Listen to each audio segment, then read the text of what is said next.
नमस्कार दोस्तों। आज है हमारा topic number 27 surgical safety checklist checklist जो कि डब्ल्यू एच ओ के द्वारा दी गई है। तो डब्ल्यू एच ओ ने सर्जिकल सेफ्टी चेकलिस्ट इंट्रोड्यूस कब की थी, ये सब हम आज इस वीडियो में जानेंगे और उसके अंदर क्या क्या होता है। तो उससे सर्जिकल सेफ्टी चेकलिस्ट से रिलेटेड 50 क्वेश्चन हैं, वो आज हम इसमें इस वीडियो में हम कवर करने वाले हैं। तो चलो शुरू करते हैं। टॉपिक है surgical safety checklist, one liner, 50 questions with answer and simple explanation. ये टॉपिक इंपॉर्टेंट है किसके लिए? ओटी नर्सेज के लिए, सर्जिकल टीम मेंबर्स के लिए and exam preparation like not set, ESIC, DSSP या अदर जो भी आपके एग्जाम्स उन सब के लिए इंपॉर्टेंट है। ये तो एंड तक बने रहें। पहला क्वेश्चन है, what organization develop the surgical safety checklist, यानी कि सर्जिकल सेफ्टी चेकलिस्ट है वो किस ऑर्गेनाइजेशन ने डेवलप की है? तो इसका आंसर है W H O, world health organization. WHO created the checklist to improve surgical safety world wide, यानी कि पूरे विश्व में सर्जिकल रिलेटेड सेफ्टी को इम्प्रूव करने के लिए WHO ने ये चेकलिस्ट क्रिएट की थी। In which year was the WHO surgical safety checklist introduce, यानी कि कौन से साल में WHO ने सर्जिकल सेफ्टी चेकलिस्ट इंट्रोड्यूस की? तो इसका आंसर है 2008, 2000। Introduce the two reduce surgical complications and mortality globally, यानी कि कई बार गलतियां हो जाती हैं कि किसी एक पेशेंट की जगह दूसरा पेशेंट आ जाता है। तो ऐसी गलतियों को रोकने के लिए सर्जिकल सेफ्टी चेकलिस्ट को 2008 में WHO ने इंट्रोड्यूस किया, ताकि जो सर्जिकल कॉम्प्लिकेशन या मोर्टिलिटी यानी कि किसी की जान जाती हो, इन सबको रोकने के लिए, रिड्यूस करने के लिए WHO ने ये 2008 में सर्जिकल सेफ्टी चेकलिस्ट इंट्रोड्यूस की थी। How many phase are there in the WHO surgical safety checklist, यानी कि जो सर्जिकल सेफ्टी चेकलिस्ट है उसके अंदर कितने फेजेस होती हैं? तो देयर आर 3 फेज। इंश्योर करते हैं checks are perform at critical point in surgery, जो 3 फेज होते हैं वो हम चेक करते हैं, और मतलब कि जो भी क्रिटिकल पॉइंट्स होते हैं वो क्वेश्चंस के रूप में हम सर्जरी से पहले पूछते हैं। ये सर्जिकल सेफ्टी चेकलिस्ट को रीड करते हैं। Next question, what are the 3 main phase of the surgical safety checklist, यानी कि जो सर्जिकल सेफ्टी चेकलिस्ट है उसके 3 मेन फेज कौन कौन से होते हैं? पहला होता है साइन इन, फिर टाइम आउट, फिर साइन आउट। इसको हम सिंपल सिटोसो से हम इसको याद रख सकते हैं, sign in, time out, sign out, सिटोसो। Each phase address different safety checks before, during and after surgery, यानी कि जो तीनों फेज होते हैं इसमें different different safety check list होती है, यानी कि डिफरेंट डिफरेंट क्वेश्चंस होते हैं। वो कब कब पड़ जाते हैं? सर्जरी स्टार्ट होने से पहले, सर्जरी के दौरान और सर्जरी के बाद में हम पूछते हैं। What is the responsible for initiating the sign in process, यानी कि जो डब्लू मतलब कौन रेस्पॉन्सिबल होता है साइन इन को इनिशिएट करने के लिए? तो इसका आंसर है सर्कुलेटिंग नर्स और डेजिग्नेटेड टीम मेंबर। या तो जो सर्कुलेटिंग नर्स होगी वो करेगी, या फिर कोई पर्टिकुलर किसी टीम मेंबर को बोल दिया जाएगा कि तुम्हें आज साइन इन करना है। Ensure all pre operative checks are perform before anaesthesia, यानी कि एनेस्थीसिया देने से पहले ऑल प्री ऑपरेटिव, यानी कि एनेस्थीसिया देने से पहले, सर्जरी से पहले वाले जितने भी चेक्स हैं वो परफॉर्म करने होते हैं साइन इन के अंदर। What is verified during the sign in phase, यानी कि साइन इन के अंदर कौन सी चीज़ हमें वेरीफाई करनी होती है? तो साइन इन में क्या करते हैं हम?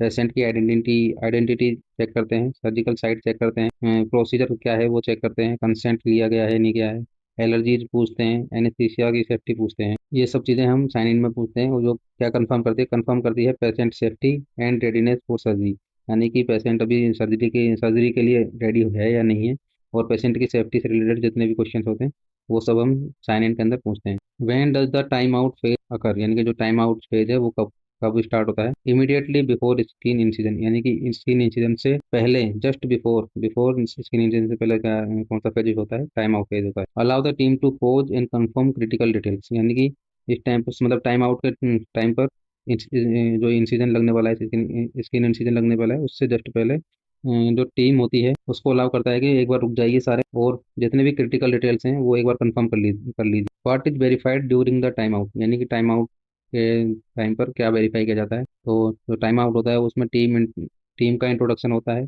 पेशेंट्स की आइडेंटिटी पूछी जाती है, प्रोसीजर क्या है ये पूछा जाता है, किस साइट पर इंसिजन लगना है ये पूछा जाता है, एंटिसिपेटेड क्रिटिकल इवेंट्स, और जितने भी क्रिटिकल इवेंट्स हैं उनको एंटिसिपेट किया जाता है कि भाई ये क्रिटिकल इवेंट्स सर्जरी में हो सकते हैं। Enhances communication and prevent error, यानी कि वो जो ये टाइम आउट फेज होता है ये किस लिए होता है? कि जो कम्युनिकेशन है वो एनहांस हो, ताकि जितने भी क्रिटिकल इवेंट्स हैं वो सब एक बार अच्छे से मतलब कि सबके सामने आ जाने चाहिए, और जिससे क्या होगा कि जो भी पॉसिबल एरर्स होती हैं उन सबको हम प्रिवेंट कर सकते हैं, हम रोक सकते हैं। When does the sign out phase take place, जो साइन आउट फेज है वो कब स्टार्ट होती है? Before the patient leave the operating room, यानी कि जब पेशेंट की सर्जरी हो जाती है उसके बाद में ऑपरेटिंग रूम से जो पेशेंट जाने वाला होता है उससे पहले साइन आउट फेज स्टार्ट होता है।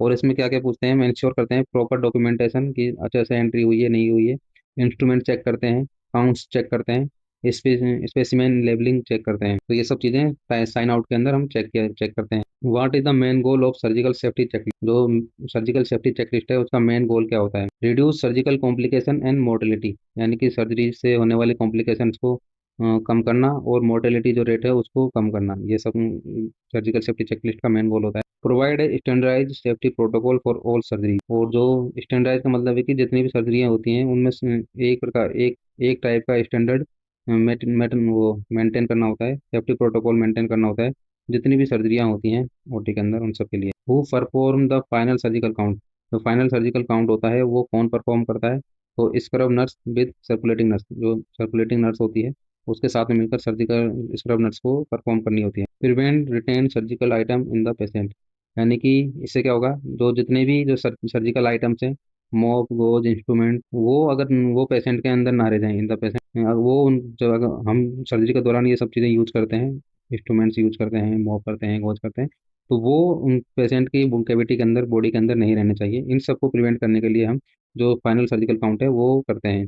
स्क्रब नर्स सर्कुलेटिंग नर्स इनका मेन रोल होता है, साथ में हम डॉक्टर को भी इन्वॉल्व कर सकते हैं। What must be confirm about the patient before surgery, यानी कि मतलब सर्जरी से पहले पेशेंट के बारे में क्या चीज़ कंफर्म कर लेनी चाहिए। तो पेशेंट के लिए है कि पेशेंट की आइडेंटिटी कंफर्म होनी चाहिए, उसका प्रोसीजर कंफर्म होना चाहिए, इंसिडेंट साइट कौन सी है वो कंफर्म होना चाहिए, कोई एलर्जी है या नहीं है वो कंफर्म होना चाहिए, कंसेंट लिए हैं या नहीं लिए हैं, जितने भी कंसेंट होते हैं रिलेटेड टू प्रोसीजर वो लिए हैं या नहीं लिए हैं ये कंफर्म हो जाना चाहिए। Ensure correct patient receive correct procedure safely, यानी कि जो साइन इन होता है उसमें पेशेंट की आइडेंटिटी से हमें इंश्योर करना होता है कि ये जो पेशेंट आया है जिस सर्जरी के लिए वो पेशेंट करेक्ट है, और जो प्रोसीजर होना है तो करेक्ट पेशेंट के ऊपर ही होना है, तो ये सब चीज़ इंश्योर कर लेनी चाहिए। नेक्स्ट क्वेश्चन है, what is include in the patient identity verification, यानी कि पेशेंट की आइडेंटिटी को वेरीफिकेट करने के लिए कौन कौन सी चीज़ें होनी चाहिए?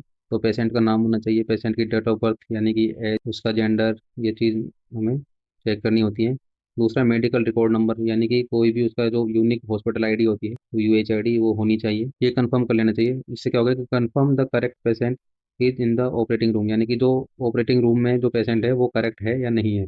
इन चीज़ों से हम correct correct patient ID verify कर सकते हैं। Which team member confirm the procedure name during time out, यानी कि टाइम आउट के दौरान जो प्रोसीजर होता है उसे कौन कंफर्म करेगा? तो सर्जन हो, जो भी ऑपरेटिंग सर्जन होता है वो कंफर्म करेगा कि जो पेशेंट है ओटी के अंदर वो करेक्ट है या नहीं है। Surgeon confirm procedure and site before incident, और सर्जन साथ में जो पेशेंट को जो ऑपरेशन हो यानी कि प्रोसीजर होना है वो कंफर्म करेगा, और जो साइट है कहाँ पर इंसिडेंट लगना है वो कंफर्म करेगा। Which type of checklist reduce surgical complication, यानी कि किस टाइप की चेकलिस्ट जो सर्जिकल कॉम्प्लिकेशन हो रहे हैं उनको रिड्यूस करती है? तो उसका आंसर है कि स्टैंडर्डाइज सर्जिकल सेफ्टी चेकलिस्ट, जो standardise surgical safety safety checklist है हम सर्जिकल कॉम्प्लिकेशंस को रिड्यूस कर सकते हैं। Provide structured communication and verification steps, जो स्टैंडर्डाइज का मतलब है कि जितने भी केसेज होते हैं ऑपरेटिंग रूम में उन सब का एक टाइम होता है, मतलब कि पर्टिकुलर क्वेश्चंस होते हैं, उन सब से मतलब बिफोर इंसिजन उन सब क्वेश्चन से गुजरना होता है ऑपरेशन से पहले और ऑपरेशन के बाद भी, इसलिए स्टैंडर्डाइज कहा गया है सर्जिकल सेफ्टी चेकलिस्ट को। तो ये एक प्रोवाइड करती है structured communication and verification steps. वो lead the time out phase, यानी कि टाइम आउट पेज कौन लीड करता है? सर्जन एंड टीम लीडर, यानी कि जो भी ऑपरेटिंग सर्जन होगा और जो भी वहाँ पर जो भी लीडर होगा, जो भी उस टीम को लीड करने वाला, तो वो टाइम आउट फेज है उसको लीड करेगा। Ensure full team participation in critical verification, यानी कि जो सर्जन होगा वो इंश्योर करेगा कि उसकी टीम में कौन कौन है, उनके नाम लेगा, उनके रिस्पॉन्सिबिलिटी बताएगा जितने भी क्रिटिकल वेरिफिकेशन होते हैं उन सब में। What infection prevention measure is confirm before incident, यानी कि इन्फेक्शन प्रिवेंशन के लिए कौन से मीजर कंफर्म किए जाते हैं इंसिडेंट से पहले? तो एडमिनिस्ट्रेशन ऑफ प्रोफाइलेक्टिक एंटीबायोटिक, यानी कि पेशेंट को बिफोर इंसिडेंट या फिर बिफोर ओटी एंटीबायोटिक दी गई है या नहीं दी गई है, तो ये कंफर्म करना होता है। इससे क्या होगा, reduce risk of surgical site infection, यानी कि अगर एंटीबायोटिक पहले लग जाती है तो जो सर्जिकल साइट इन्फेक्शन होते हैं वो की रिस्क क्या होगी, कम हो जाएगी। What does the team confirm about equipment before surgery, यानी कि जो टीम होती है वो कंफर्म करती है क्या इक्विपमेंट की सर्जरी से पहले कौन कौन से इक्विपमेंट चाहिए या नहीं चाहिए, तो वो सब चेक करना होता है। तो आंसर है इसका फंक्शनलिटी एंड स्टेरिलिटी, यानी कि जो जो भी ड्यूरिंग प्रोसीजर हम इंस्ट्रूमेंट्स यूज करने वाले हैं वो स्टेराइल हैं या नहीं है, उनकी फंक्शनलिटी यानी कि वो अच्छे से काम कर रहे हैं या नहीं है, नहीं कर रहे हैं, तो वो टीम मतलब जो सर्जिकल टीम होती है वो उसको कंफर्म करनी करनी करती है। Prevents delay and ensure patient safety, यानी कि जो भी इंस्ट्रूमेंट्स होते हैं वो ढंग से काम कर रहे हैं या नहीं कर रहे हैं, तो अगर हम पहले ही अगर सही से काम कर रहे हैं तो ठीक है, अगर नहीं कर रहे हैं तो वो अरेंज करके हम जो डिले होने वाला है ओटी का, तो उसको डिले को प्रिवेंट कर सकते हैं और इंश्योर कर सकते हैं पेशेंट की सेफ्टी, यानी कि ड्यूरिंग अगर ड्यूरिंग ड्यूरिंग प्रोसीजर अगर किसी भी इंस्ट्रूमेंट में कोई दिक्कत आती है तो जो ओटी जो भी प्रोसीजर होता है वो लंबा खिंच सकता है, उसको भी हम रोक सकते हैं। और दूसरा पेशेंट की सेफ्टी के लिए भी बहुत जरूरी होता है कि ड्यूरिंग प्रोसीजर कोई भी ऐसा चीज ऐसी घटना ना घटे। What is the benefit of surgical checklist use, यानी कि जो सर्जिकल सेफ्टी सेफ्टी चेकलिस्ट है उसके क्या क्या बेनिफिट हो सकते हैं, तो रिड्यूज एरर, जो कोई भी गलती होती है उनको हम रिड्यूस कर सकते हैं, कम कर सकते हैं, जो टीम वर्क होता है उसको इम्प्रूव कर सकते हैं, एंड पेशेंट सेफ्टी के को हम एनहांस कर सकते हैं, बढ़ा सकते हैं। Proven to decrease morbidity and mortality, और मतलब कि ये प्रूव भी हुआ है कि जो मोर्बिडिटी एंड मोर्टिलिटी है वो सर्जिकल सेफ्टी चेकलिस्ट के यूज के बाद में इम्प्रूव हुई है, यानी कि मोर्बिडिटी मोर्टिलिटी की रेट में कम हुआ है, ये प्रूव हुआ है सर्जिकल सेफ्टी चेकलिस्ट का यूज करने के बाद में। What colour ink is ideal for documentation in surgery, यानी कि कौन से कलर इंक को हमें आइडियली यूज करना चाहिए डॉक्यूमेंटेशन सर्जरी के दौरान, तो उसका आंसर है ब्लू और ब्लैक इंक का यूज करना चाहिए। Standard practice for legible and official medical record, यानी कि जो ब्लैक और ब्लू इंक है वो लेजिबल की गई है किसके लिए, ऑफिशियल मेडिकल रिकॉर्ड्स में यूज करने के लिए ब्लू एंड ब्लैक इंक एक मतलब कि स्टैंडर्ड प्रैक्टिस है इसकी। What is checked regarding anaesthesia during sign, यानी कि एनेस्थीसिया से रिलेटेड साइन इन में कौन कौन से क्वेश्चन होते हैं। एयरवे एयरवे चेक किया जाता है, पेटेंट है या नहीं है। फास्टिंग स्टेज यानी कि एनपीओ है या नहीं है पेशेंट, ये चीज़ पूछी जाती है। एलर्जीज पूछी जाती है कि किसी मेडिकेशन से एलर्जी तो नहीं है। मॉनिटरिंग इक्विपमेंट चेक किए जाते हैं कि जो भी इंस्ट्रूमेंट या जो भी इक्विपमेंट हम यूज़ करने वाले हैं जैसे SpO2 बीपी का बीपी और जो भी प्रोब जो भी हम यूज करेंगे वो सही से काम कर रहे हैं या नहीं कर रहे हैं। Confirm anaesthesia readiness and patient safety, और ये सब यूज करके हम कंफर्म कर सकते हैं कि जो एनेस्थीसिया जो डिपार्टमेंट होता है वो रेडी है या नहीं है पेशेंट की सेफ्टी के लिए। What does the nurse document in sign out, sign out में कौन कौन से डॉक्यूमेंट किया जाता है नर्स के द्वारा, तो इंस्ट्रूमेंट्स काउंट किए जाते हैं साइन आउट में। स्पेसिमेन लेवलिंग की चेक की जाती है, सर्जिकल कॉम्प्लिकेशंस जो हुए हैं या नहीं हुए हैं वो सब रिकॉर्ड किया जाता है। Ensure proper post of reporting and accountability, और साइन आउट से ही हम जो जो भी पोस्ट ऑफ में जो रिपोर्ट पोस्ट ऑफ में हम रिपोर्ट करते हैं कि भैया ये चीज़ें ये कॉम्प्लिकेशंस हुए हैं, कोई भी सारे काउंट कंप्लीट हैं या नहीं है, स्पेसिमेंट्स पर लेवल हुई है नहीं हुए, तो ये सब हम प्रॉपर पोस्ट ऑफ में ओवर देते हैं। और ये एकदम अकाउंटेबिलिटी होती है किसकी, नर्स की, साइन आउट अच्छे से होना बहुत जरूरी होता है क्योंकि इसमें हम instrument count gauze mop count ये सब करते हैं। Which solution is used for surgical hand scrubbing, यानी कि सर्जिकल हैंड स्क्रबिंग में कौन सा सॉल्यूशन यूज किया जाता है, तो इसका आंसर है क्लोरहेक्सिडिन और पोविडिन आयोडीन हम यूज करते हैं सर्जिकल हैंड रबिंग के लिए, स्क्रबिंग के लिए। इससे क्या होगा, reduce microbial load on hand before surgery, यानी कि सर्जरी से पहले जो माइक्रोबियल लोड होता है वो रिड्यूस हो जाएगा हाथों से। Which WHO program introduce the checklist, यानी कि डब्ल्यूएचओ का कौन सा प्रोग्राम ने इंट्रोड्यूस किया था सर्जिकल सेफ्टी चेकलिस्ट को, तो वो है सेव सर्जरी सेव लाइफ, यानी कि global initiative to improve surgical outcome, यानी कि सर्जरी के बाद होने वाले कॉम्प्लिकेशन को कम करने के लिए, उसके आउटकम्स को इम्प्रूव करने के लिए ग्लोबल ये पूरे विश्व में डब्ल्यूएचओ द्वारा इनिशिएटिव लिया गया है। Which is checked for patient positioning, यानी कि पेशेंट की पोजिशनिंग को check, what is checked for patient positioning, मतलब कि पेशेंट की पोजिशनिंग चेक कैसे की जाती है, करेक्ट पोजिशन चेक की जाती है, पैडिंग एंड सपोर्ट ये सब चीज़ चेक किए जाते हैं पेशेंट पोजिशनिंग में।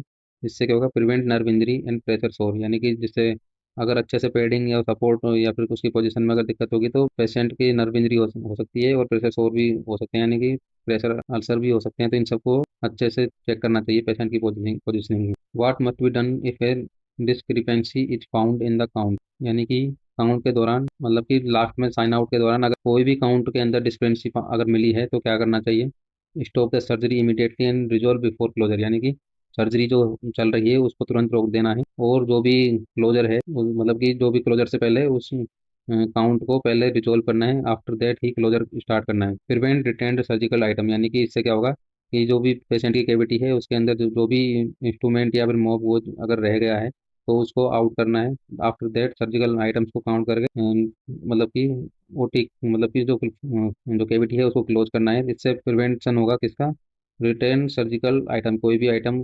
पेशेंट की केविटी के अंदर नहीं रहना चाहिए। नेक्स्ट क्वेश्चन है, who verify if antibiotic were given on time, यानी कि कौन वेरीफाई करेगा कि एंटीबायोटिक टाइम पर दी गई है। तो उसका आंसर है सर्कुलेटिंग नर्स कंफर्म करेगी।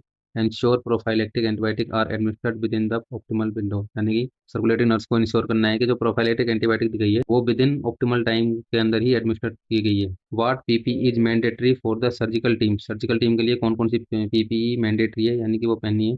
तो इसका आंसर है कि स्टेराइल गाउन पहनना है, ग्लव्स पहनने हैं, स्टेराइल मास्क, कैप, आई प्रोटेक्शन, ये सब यूज करने के बाद ही ओटी स्टार्ट करनी चाहिए। इससे क्या होगा, maintain asepsis and protect staff, यानी कि खुद के प्रोटेक्शन के लिए और कोई भी इन्फेक्शन पेशेंट को ना हो, इन सबको मेंटेन करने के लिए हमें पीपी के मैंडेटरी आइटम्स को पहनना है before surgery. What is confirm regarding patient consent, patient consent के रिगार्डिंग क्या क्या कंफर्म करना होता है। तो informed and signed consent form, यानी कि पेशेंट को इन्फॉर्म करना है और उसको उससे साइन लेने हैं। ये सब चीज़ हमें ओटी से पहले करना चाहिए। तो ये क्या होते हैं, जो कंसेंट होते हैं वो लीगल एंड एथिकल रिक्वायरमेंट होती है सर्जरी से पहले जो हमारे पास होने चाहिए। और ये सब काम किसको करना है, ये डॉक्टर को करना है और नर्स को चेक करना है कि कंसेंट लिया गया है या नहीं लिया गया है। How does the checklist improve team work, यानी कि चेकलिस्ट से टीम वर्क कैसे इम्प्रूव होता है। तो standardise communication and responsibility maintain होती है सर्जिकल चेकलिस्ट से, जो एनकरेज करती है कोलाबोरेशन एंड रिड्यूस एरर। जो कोलाबोरेशन होता है वो एनकरेज होता है और जो एरर होती है उसकी वजह से रिड्यूस होती है। स्टैंडर्डाइज कम्युनिकेशन एंड रेस्पॉन्सिबिलिटी का मतलब है कि जो भी क्वेश्चंस पूछे जाएंगे सर्कुलेटरी नर्स के द्वारा, उसका आंसर डॉक्टर जो ऑपरेटिंग सर्जन होगा वो उसके आंसर देगा। इससे एक प्रॉपर कम्युनिकेशन होगा और अपनी अपनी रेस्पॉन्सिबिलिटी ड्यूरिंग ओटी बताई जाएगी। उससे जो कोलाब्रेशन होगा वो एनकरेज होगा और जो भी एरर होने होने वाले होते हैं वो रिड्यूस हो जाएंगे। What is the role of the circulatory nurse in checklist, मतलब कि सर्जिंग जो सर्कुलेटरी नर्स हैं उसको चेकलिस्ट के दौरान क्या क्या रोल होते हैं। तो इनिशिएट साइन इन, यानी कि साइन इन जो होता है उसको इनिशिएट करना होता है। असिस्ट इन काउंट, काउंट कर कंप्लीट काउंट्स में असिस्ट करना होता है, काउंट कंप्लीट कराने में, काउंटिंग कराने में। इंश्योर सेफ्टी चेक्स, यानी कि जितने भी सेफ्टी चेकलिस्ट के अंदर जो क्वेश्चन होते हैं उनको रीड करना है, इंश्योर करना है कि वो सारे सही से टिक किए गए हैं नहीं किए हैं। Coordinate team actions and maintain patient safety, यानी कि टीम के एक्शंस में कोऑर्डिनेट करना होता है और उससे क्या होगा कि जो पेशेंट सेफ्टी है उसको मेंटेन करके रखना होता है। ये सारे काम किसके हैं, सर्कुलेटरी नर्स के। What is the most common human error reduced by the checklist, यानी कि जो मोस्ट कॉमन ह्यूमन एरर होती है वो चेकलिस्ट से कैसे रिड्यूस होती है। तो wrong site, wrong procedure and retained item, ये सब सर्जिकल सेफ्टी चेकलिस्ट से कम हो सकते हैं।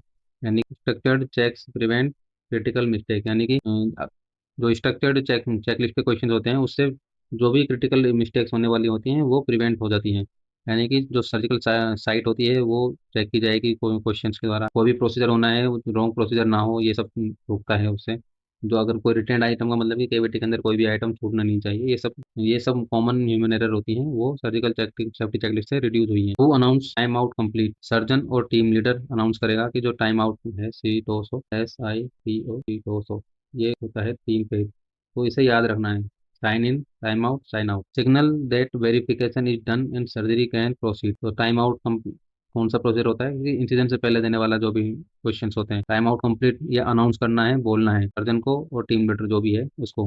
इससे क्या होगा कि वेरीफाई हो जाएगा कि टाइम आउट डन हो गया है एंड सर्जरी, अब आप तो आगे बढ़ सकते हैं सर्जरी के लिए। What is the ideal environment during the time out phase, यानी कि आइडियल एनवायरनमेंट क्या होता है मतलब टाइम आउट फेज के दौरान। तो एकदम क्वाइट रहना चाहिए, चुपचाप फोकस रहना चाहिए कि कौन सा क्वेश्चन पूछा जा रहा है और विद नो इंटरप्टेशन की किसी भी प्रकार का इंटरप्शन नहीं होना चाहिए जब भी टाइम आउट फेज चल रहा होता है, क्योंकि ये सबसे क्रिटिकल फेज होता है। और क्या उसमें इंश्योर करना है, एक्यूरेट कम्युनिकेशन एंड वेरिफिकेशन, क्योंकि इसमें जो भी क्वेश्चन पूछे जा रहे हैं वो बिफोर इंसिडेंट पूछे जा रहे हैं, तो कोई भी गलती की गुंजाइश बिल्कुल नहीं है। एकदम पेशेंट को वेरीफाई करना है, सर्जन को वेरीफाई करना है, साइट को वेरीफाई करना है, किस साइट में इंसिडेंट लगना है, ये कौन सी सर्जरी होनी है, ये सब वेरीफाई किया जाता है टाइम आउट फेज में। तो इस समय एकदम शांत रहना है, फोकस रहना है और कोई भी इंटरप्शन नहीं करना है। Part documentation is attach with patient chart post op, यानी कि कौन सा डॉक्यूमेंटेशन अटैच करना है पोस्ट ऑप में, पोस्ट ऑप चार्ट में पेशेंट के। तो कंप्लीटेड सर्जिकल सेफ्टी चेकलिस्ट, जो भी हम सर्जिकल सेफ्टी चेकलिस्ट यूज कर रहे हैं वो कंप्लीट होनी चाहिए और वही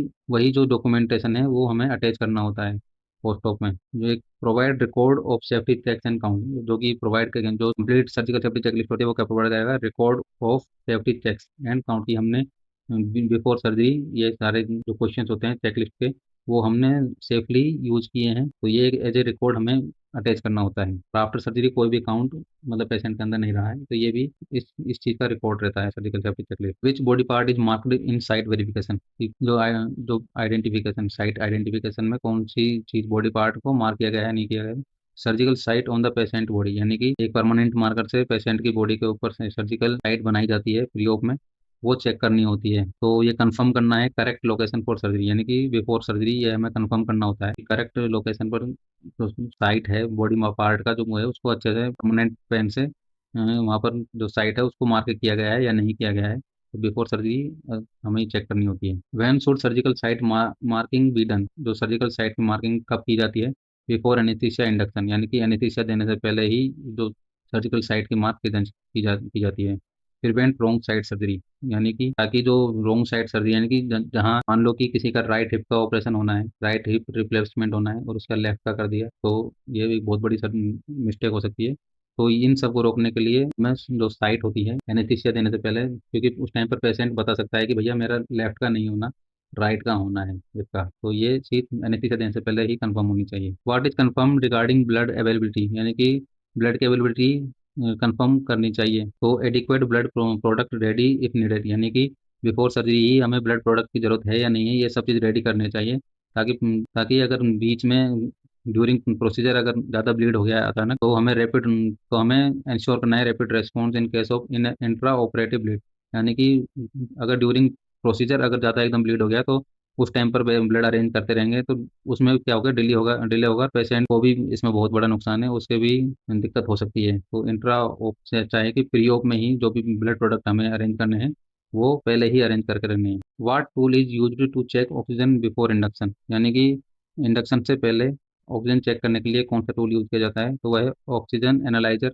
और मॉनिटर, यानी कि हमें मॉनिटर पर चेक करना है कि पेशेंट का CO2 नॉर्मल है या नहीं है, ऑक्सीजन एनालाइजर से चेक करना होता है। Confirm proper oxygen delivery for patient safety, यानी कि पेशेंट की सेफ्टी के लिए प्रॉपर ऑक्सीजन डिलीवरी है या नहीं, इसको कंफर्म करना होता है। Which professional confirm sterility of instruments, यानी कि कौन सा प्रोफेशनल है वो जो कंफर्म करता है किसको, स्टेरिलिटी को इंस्ट्रूमेंट्स की, तो वो है स्क्रब नर्स चेक करेगी कि जो भी इंस्ट्रूमेंट हम यूज कर रहे हैं वो स्टेराइल है या नहीं है। Ensure instruments are sterile before use, यानी कि यूज करने से पहले इंश्योर करना है कि जितने भी इंस्ट्रूमेंट हम यूज कर रहे हैं वो प्रॉपर स्टेराइल होने चाहिए। What information is reconfirm post procedure, यानी कि पोस्ट मतलब प्रोसीजर के बाद में क्या कंफर्म करना होता है, इंस्ट्रूमेंट काउंट कंफर्म करने होते हैं, स्पेसिमेन लेवलिंग कंफर्म करनी होती है, प्रोसीजर कंप्लीशन हुआ है नहीं हुआ है ये कंफर्म करना होता है। Ensure accountability and prevent error को कम करना है और अकाउंटेबिलिटी इंश्योर करनी है इस चीज़ की।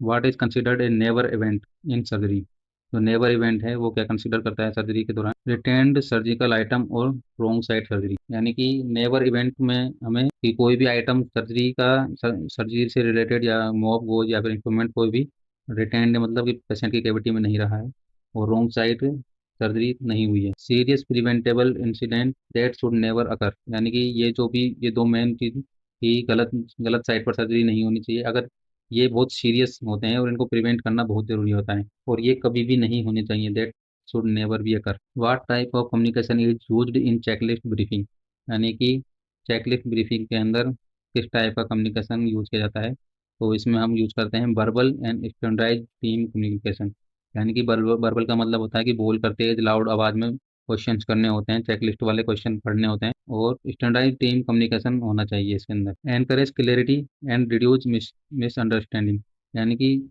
डॉक्टर्स को बोलना है कि जो भी आप जवाब दे रहे हैं वो क्लियर देना है आपको, ताकि जो भी मिसअंडरस्टैंडिंग होने वाली है वो कम हो सकें। What is check regarding the availability of implant, यानी कि इम्प्लांट से रिलेटेड जितने भी मतलब इम्प्लांट्स की अवेबिलिटी रिगार्डिंग जो भी चेक्स हैं वो कैसे चेक करने होते हैं, तो करेक्ट साइज, मतलब कि इम्प्लांट का जो साइज यूज करने वाले हैं वो करेक्ट होना चाहिए, उसका टाइप करेक्ट होना चाहिए, स्टेबिलिटी उसकी है या नहीं, ये सब चीज़ चेक करना होता है। Ensure surgical readiness and patient safety, यानी कि सर्जरी के दौरान कोई भी डिले ना हो, इसलिए सर्जिकल आइटम्स के रेडीनेस कंफर्म होनी चाहिए और पेशेंट सेफ्टी के लिए भी बहुत जरूरी होता है। What action is taken if an error is found mid mid checklist, यानी कि अगर मान लो आपने क्वेश्चन मतलब ड्यूरिंग चेकलिस्ट आप क्वेश्चन पढ़ रहे हैं और उस दौरान अगर कोई एरर अगर मिलती है तो आपको क्या एक्शन लेना है। Pose procedure and correct error before continuing, यानी कि आपको प्रोसीजर को वहीं रोक देना है एंड जो भी एरर हुई है उसको करेक्ट करना है कंटिन्यूइंग में। मतलब कि जो भी उसी दौरान ही आपको उस एरर को करेक्ट करना है। यानी कि इससे क्या होगा कि प्रिवेंट एडवर्स इवेंट, यानी कि जो भी गलत काम इवेंट होने वाले हैं वो प्रिवेंट हो जाएंगे, एंड जो सेफ्टी है वो मेंटेन रहेगी। What is the first question during sign in के दौरान सबसे पहला क्वेश्चन क्या होता है? Patient identity and verification.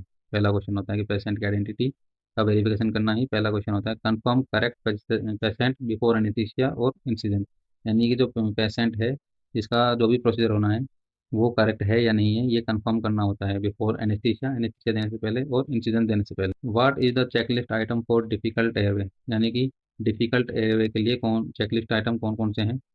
तो availability of airway equipment and plant, यानी कि एयरवे में मतलब कि एयरवे अगर कॉम्प्रोमाइज्ड है तो हमारे पास एयरवे को पेंटेन करने के लिए क्या क्या इक्विपमेंट अरेंज मतलब हमारे पास है या नहीं है उसकी अवेलेबिलिटी चेक करनी होती है। Prepare team for potential anaesthesia complication, यानी कि जो जो भी टीम है उसको प्रिपेयर करके रखना होता है कि एनेस्थीसिया के अंदर जो जो भी कॉम्प्लिकेशन होने वाले हैं उन सब के लिए हमें पहले से ही रेडी रहना होता है। What temperature check is important post op, यानी कि पोस्ट ऑप में टेम्परेचर चेक करने के लिए क्यों इम्पोर्टेंट है? मतलब कि पोस्ट ऑप में पेशेंट का बॉडी टेम्परेचर चेक करना होता है आफ्टर प्रोसीजर, क्योंकि पेशेंट को हाइपोथर्मिया होने का चांसेस होता है। तो monitor for hypothermia and infection risk, यानी कि ओटी के बाद में इन्फेक्शन की रिस्क होती है और दूसरा हाइपोथर्मिया में पेशेंट जा सकता है। तो उसके लिए हमें प्रिपेयर रहना होता है पहले से ही, ताकि टेम्परेचर को चेक करते रहना चाहिए। वो sign the checklist form, checklist form कौन कौन साइन करता है? तो surgeon, circulatory nurse, nurse and scrub nurse, and anaesthesia में भी साइन ले, एनेस्थीसिया वाले डॉक्टर से भी साइन लेने होते हैं चेकलिस्ट फॉर्म में। Confirm completion of all safety safety checks, यानी कि इससे क्या होगा, कंफर्म हो जाएगी कि आपके जो भी सेफ्टी चेक लिस्ट के क्वेश्चन होते हैं वो एकदम कंप्लीट हो गए हैं बिल्कुल बिना किसी गड़बड़ी के। तो इसलिए हम सबसे एनेस्थीसिया वालों से, सर्जरी वालों से, और जो नर्स होती है वो साइन करती है सर्जिकल सेफ्टी चेकलिस्ट में। What does WHO aim to reduce through checklist implementation, कि WHO को क्या एम है जो चेकलिस्ट से, चेकलिस्ट के इम्प्लीमेंटेशन से क्या क्या रिड्यूस हुआ है, क्या क्या रिड्यूस करना है? तो सर्जिकल कॉम्प्लिकेशंस को रिड्यूस करना है, मॉर्बिडिटी को कम करना है, मोर्टेलिटी को भी कम करना है। Standardise safety improvement improve patient outcome, यानी कि जो भी क्वेश्चन होते हैं स्टैंडर्डाइज क्वेश्चन होते हैं सर्जिकल सेफ्टी चेकलिस्ट में, उससे पेशेंट्स के मान लो कोई भी कॉम्प्लिकेशन हुए हैं उनको रिड्यूस किया जाता है और पेशेंट की सेफ्टी को इम्प्रूव किया जाता है। तो आज की हमारी वीडियो, अगर आपको हमारी वीडियो अच्छी लगी तो आप हमारे चैनल को सब्सक्राइब करिए, वीडियो को ज़्यादा से ज़्यादा लोगों को शेयर कीजिए, और अगर आपका कोई भी क्वेश्चन है तो आप हमें कमेंट कर सकते हैं। वीडियो को लाइक ज़रूर करें और ज़रूर से ज़रूर शेयर करें। Thank you.